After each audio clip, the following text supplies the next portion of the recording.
bismillahi raxmaani raxiim. insha allah maanta waxaynu ka hadli doonaa cilmiga loo yaqaano pharmacology ama barashada daawada. Pharmacology waa cilmi lagu barto waxtarka, waxyeelada, isticmaalka iyo qiyaasta daawada. Ereyga pharmacology wuxuu ka kooban yahay laba erey oo kala ah pharmaco iyo logi. Pharmaco micnaheedu waxa waaye daawo, logi micnaheedu waxa waaye barasho. Marka labada erey oo la isku geeyo waxay noqonaysaa barashada daawada. Pharmacology asal ahaan ereyga pharmacology waa erey afka Greek-ga ah, waxaana loo aqoon jiray pharmakon oo micnihiisu yahay daawo. Ereyga daawo ama drug haddii aanu eegno asal ahaantiisa waa erey ka yimid French ama Faransiis, micnihiisuna uu yahay daawo, waxaana loo aqoon jiray geedihii qalalay dry herb.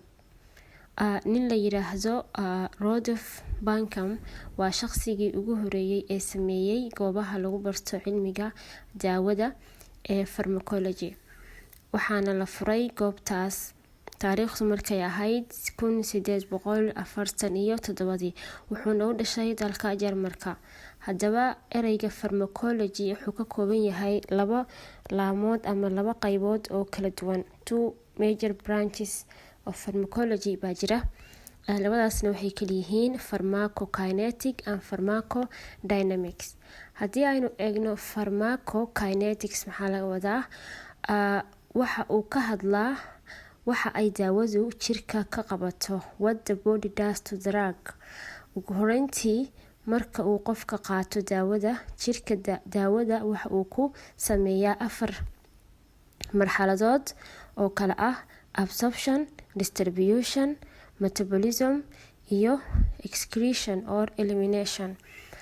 yacni pharmacokinetic qofka marka uu daawada qaato, saameynta ay jirka ku sameynayso daawada ayaa waxaa loo yaqaanaa pharmacokinetic.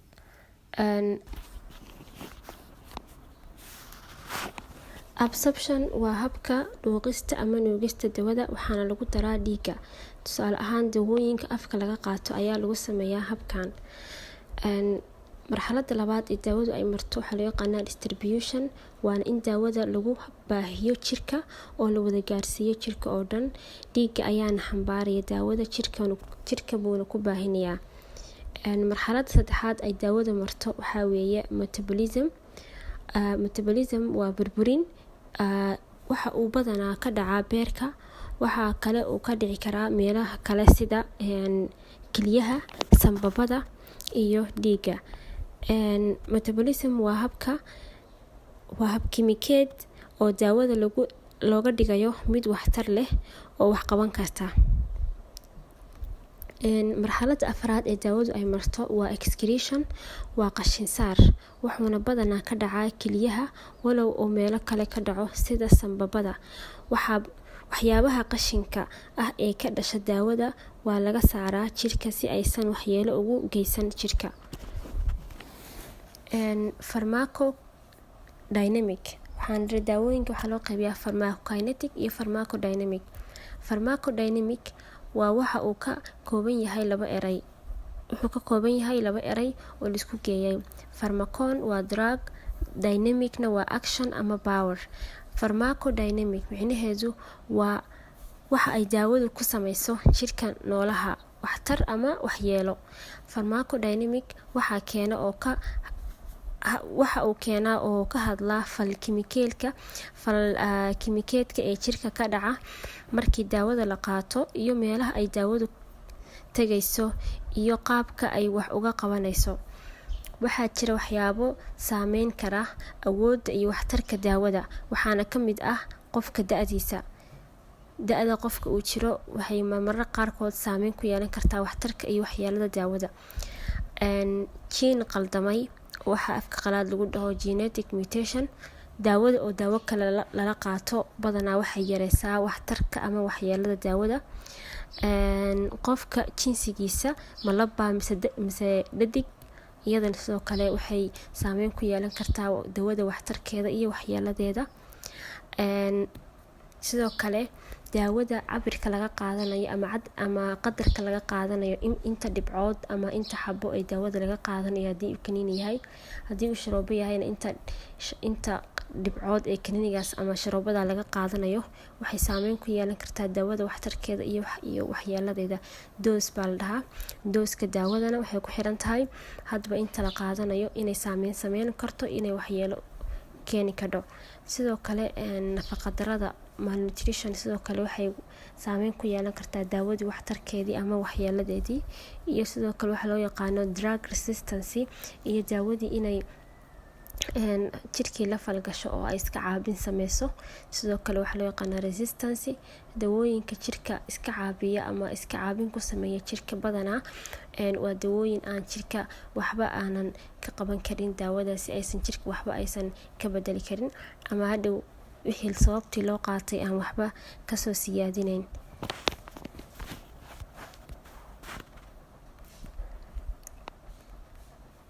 waxaa jira wax la dhaho pharmacotherapeutics waa cilmiga pharmacology oo lagu daray kan daawada. Qofka farmasiistaha ah waa inuu yaqaanaa xanuunka taasoo u sahlaysa inuu ogaado xiriirka ka dhexeeya daawada iyo xanuunka. Yacni qof walba oo farmasiista ah ama pharmacology cilmigan bartay waa inuu bartaa xanuun kasta iyo daawada xanuunkaas loo qaadanay si ay ugu sahasho inuu hadhowt u fududaato markii daawo la weydiiyo xanuunka loo qaadanayo daawadaas.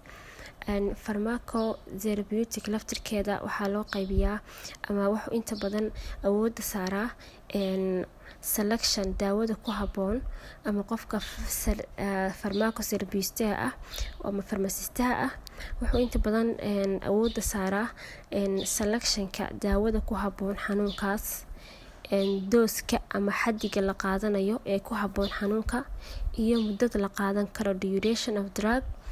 80% farmasiistaha waa inuu ugu yaraan yaqaanaa xanuunka xiriirka ka dhexeeya xanuunada iyo daawooyinkooda. Clinical pharmacology waa barashada cilmiga daawada bini'aadamka waxaana loo isticmaalaa bukaanka. Marka la doonayo in la barto cilmiga clinical pharmacology-ga waa in si wanaagsan loo bartaa pharmacodynamic oo ah sida ay daawada jirka u gasho ugana baxdo iyo pharmacodynamic oo ah sida ay daawada jirka wax uga qabato. Sidoo kale waxaa laga maarmaan ah marka la soo saarayo daawada ama la tijaabinayo ee clinical pharmacology loo yaqaano afka qalaad qaybaha ugu waaweyn ee lagu barto cilmiga clinical pharmacology-ga waxaa ka mid ah saameynta daawada ay ku leedahay jirka, waxyeelada daawada ka dhalan karta qofka markuu qaato kadib, isku halaynta iyo badqabka daawada.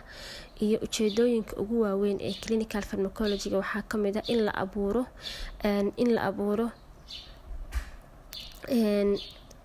daatooyinka masalan habka daawada loo qaadanayo, dhiirigelinta iyo kor u qaadida isticmaalka daawada.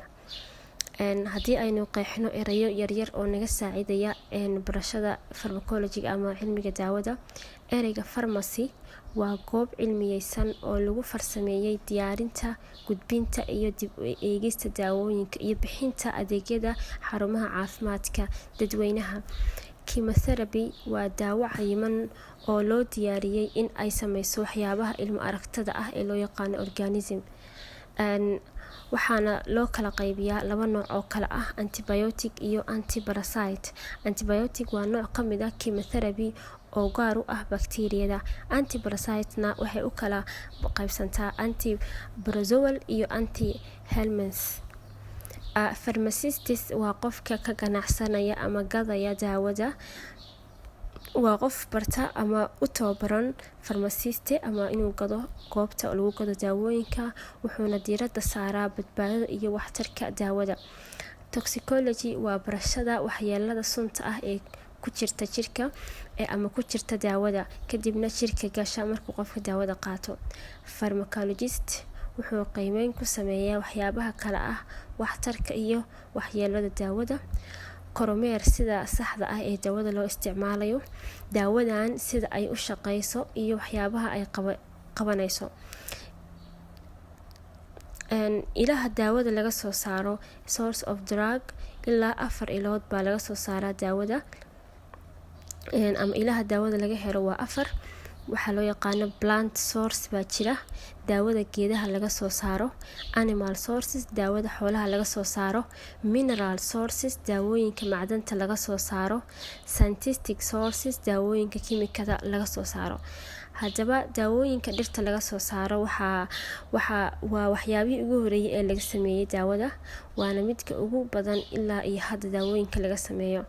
daawooyinka waxaa laga sameeyaa qaybaha kala duwan ee geedka, sida geedaha caleenta geedaha ama waxa loo yaqaano leafiska, flowerska ubaxyada, fruitska miraha, iyo seedska iniinta geedka ama iniinta markaas ay leedahay dhirta, rootska xididka, waxaa loo yaqaano bark jirida, stem bark waa jilifta, stemna waa jirida.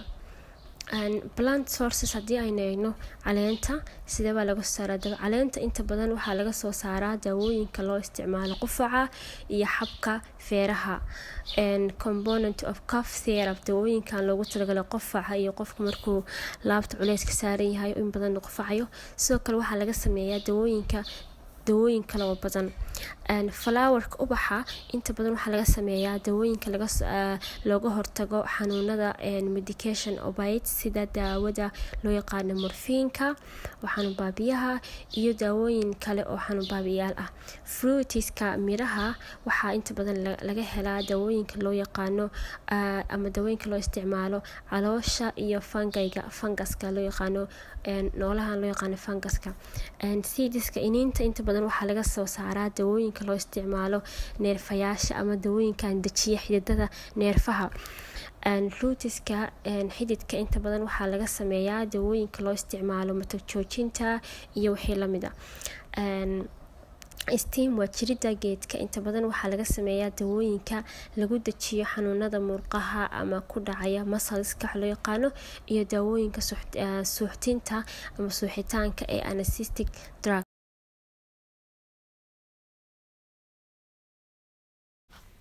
iyo daawooyinka loo isticmaalo suuxitaanka ee loo yaqaano anesthetic drugs.